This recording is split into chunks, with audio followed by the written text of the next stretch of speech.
Hi, everyone, and welcome back to our 15 to Watch in 2015 series. Along with Jeff Kolpack, I'm Dom Izzo. The committee who selected this list has normally, at least over the last 2 years, has relied on upperclassmen. For the first time, at least in this list for 2015, we're going to an underclassman, but a guy who has a lot of potential, and that's a redshirt freshman running back in Lance Dunn. We heard a lot about him. We're actually going to see him hit the field for the first time this fall. I thought he made the list based on one play in practice that we heard about, and that was a 95-yard touchdown run that he did during spring football. He's a redshirt freshman, 5'9", 200.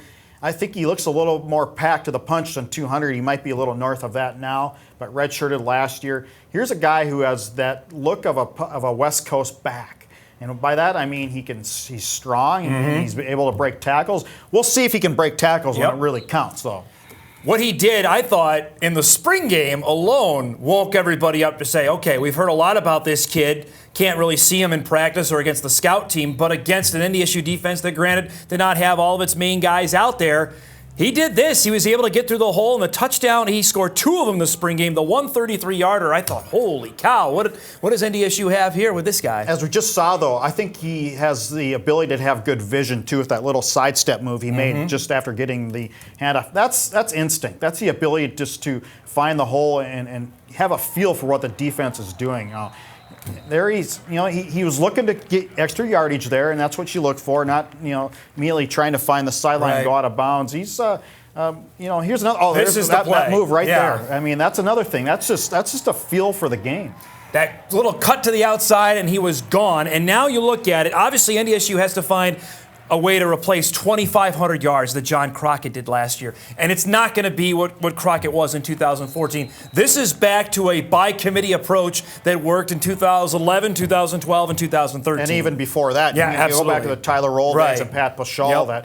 You're going to have a combination of King Frazier, who's shown the ability to get the tough yards. He really has. The grind guy. The grind guy. But he can still do some things. We saw a nice playoff move that he did, similar to what Dunn just did and scored in a playoff game. I think that the ability of Lance Dunn now, it's that allure, it's that speed factor, I think, that really is enticing to me. That here's a guy who can, at a moment's notice, break a game open.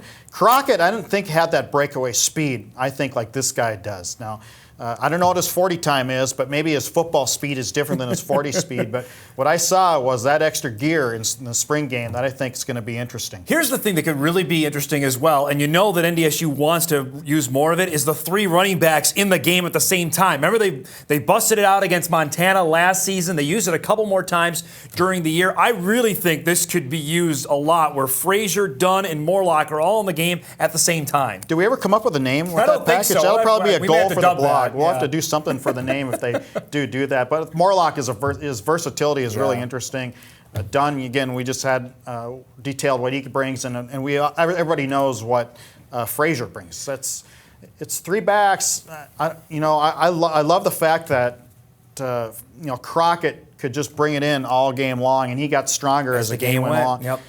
I don't know if Lance Dunn will get stronger as the game goes on. That brings me to my next point, because here's a kid, redshirt freshman, first time to be playing in the Missouri Valley Football Conference. What apprehension do you have about that? First time going through this grind of the league. He's already been through the grind of practice. That's true. When you go through the grind of being a redshirt and you're going against that defense on a daily basis, and went through the grind of winter workouts, the grind of spring football, and the grind, of course, of summer workouts.